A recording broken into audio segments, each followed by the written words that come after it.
Hi, guys. Booker at ampradio.com. This guy is Bryce Vine. Nice to see you. How are you? Hey, man. How you doing? Congratulations on getting a new single out there. Thanks. How long does that take to launch a single? What's that all about? Clearly a while. Really? I wrote this song La La Land maybe like a year and a half ago. Yeah? Yeah, and I mean, I always liked it. I didn't think of it as like the next single. Yeah. You know, but I'm glad it is. It's like a homage to California culture. You know? Sure. Do you tinkle with the song? Do you tinker with it when it's, done and it's on the shelf? Do you ever go back, or you're done? You literally never stop until they're like, we have no more time. Oh, really? Yeah. Okay. Yeah, I never Even if stop you want to tinkering add with a new it. verse? I mean, I actually did add a new verse to it like twice, and then we like got YG, Right. And that was who I wanted originally, you know. So I was like, all right, let's do that for sure. Okay. Yeah, I mean, what if One Oak takes a turn? It's not the hot spot anymore. You got to jump in We'll there. just have to switch it up. Yeah, I met her at a catch. Yep. How about? I better catch. How about? Do you go there a lot? I mean, does this get you access right in, or you just know what's up? Maybe it will. Everything else I've written about in the past, I have a song called Sour Patch Kids. Kids bring me Sour Patch Kids to every show, and sunflower seeds for that song. So I'm hoping this gets me into every club now. I'd write a song called Money and just have people bring you money. That's a good idea. I said that before. Without question. Yeah, just bring money to the set. I mean, I don't know.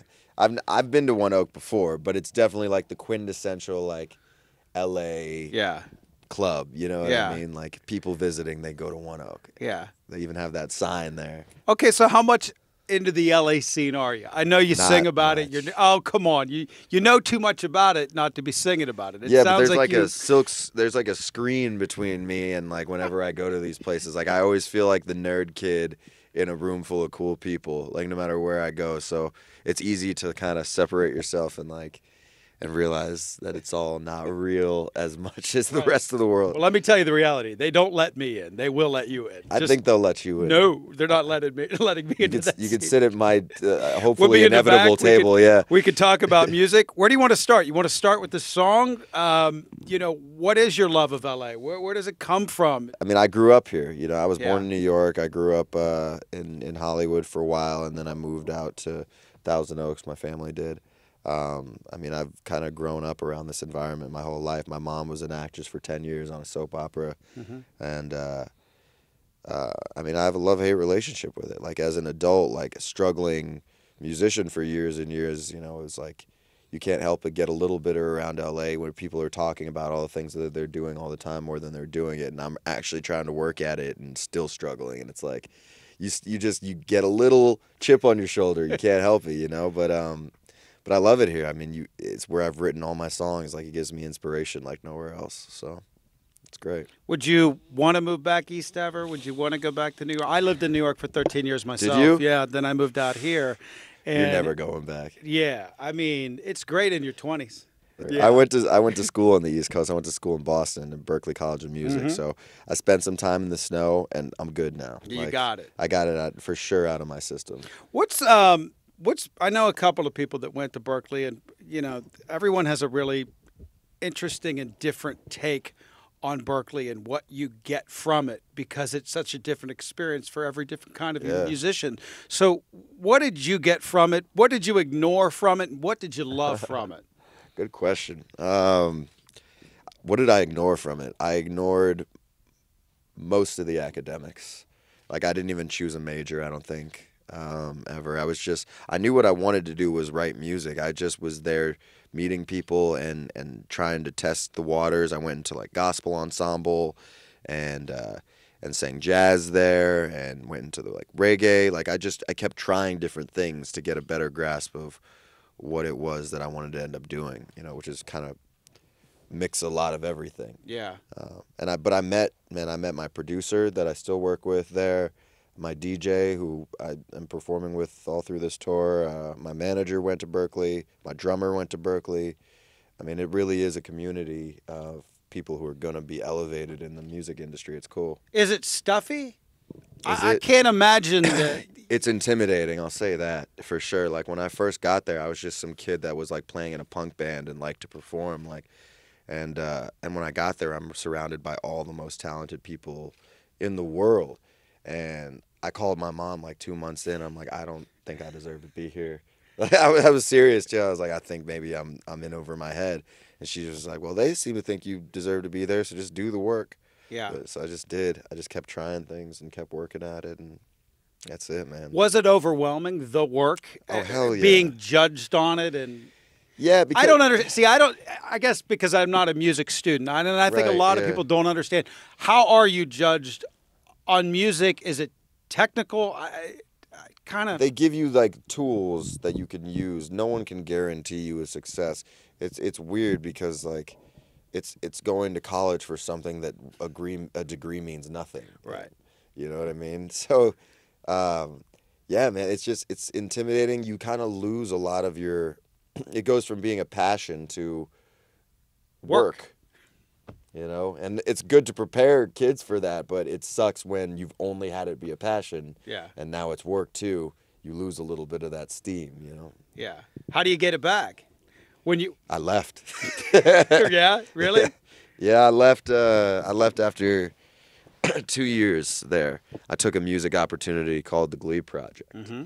And everybody at the school was talking about, if there was like a music opportunity at a school with all musicians, everyone's going to find out about it. So Glee was huge at the time, so everyone was auditioning for that. So I did too.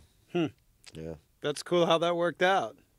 So now what? I made it onto the show, and now then I was what? the first one kicked off. Really? Yeah. Good for you. Yeah.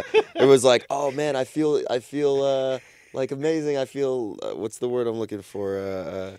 Validated. Yes, validated. I feel validated, and then right back down. Back down to earth. All right. So now what? Now what? Just keep the ball rolling, and this is your life. This is music. This is what you're always going to do, right? Yeah. Now it's like a happy medium between passion and career, and like. I'm lucky that I'm older, and I'm not just like a kid now that would make a lot of the same mistakes that I would have made. Mm-hmm. I just know more. Like every year I learn more and figure things out, and I'm glad that I hadn't had to deal with it the year before. Yeah. So, I mean, I'm just riding the wave, man, and working on new stuff, and it's dope seeing all the fans coming to the show. The whole tour is sold out, which is crazy. I did not expect that at all. So I'm just keeping it moving. Do you talk to the fans a lot? Yeah, a lot. And I recognize certain people who have been coming to shows for years, like since maybe there was like that's cool. 20 people coming to San Diego, and yesterday was sold out at Soma, and I just still see the same couple people that were there 4 years ago in the front row, and that's give them a little special attention and stuff, and always try to take pictures with people when I can. Yeah. Make sure you buy them a house when you make it. Don't put that evil on me. What else can we talk about the song? Where else can we go with this? A video? What's your plan with it? We just shot the video for it. We just shot the video 3 days ago, in a sound stage in Silmar, California. And YG came. YG came. He was part of the video. He was a half hour early, which I would not expect. Now, why would you say that? I just don't feel like you just don't feel that YG's punctual. I don't feel like most musicians in general are punctual. True.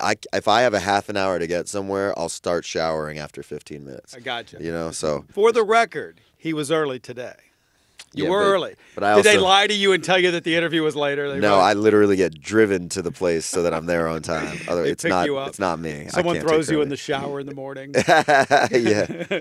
What's in the video? Tell us. Give us a peek. It's kind of like a figuratively and literally LA in a box. We shot in a sound studio, so we put together all these little like quintessential LA stereotypes. Like one scene's in a little nightclub and one scene's like in this Hollywood Hills house, but it's all just sets, and they're very obviously sets. We even like I had my real stylist like doing my stuff on camera, right. And she had her little dog with her, so he's now in the music video.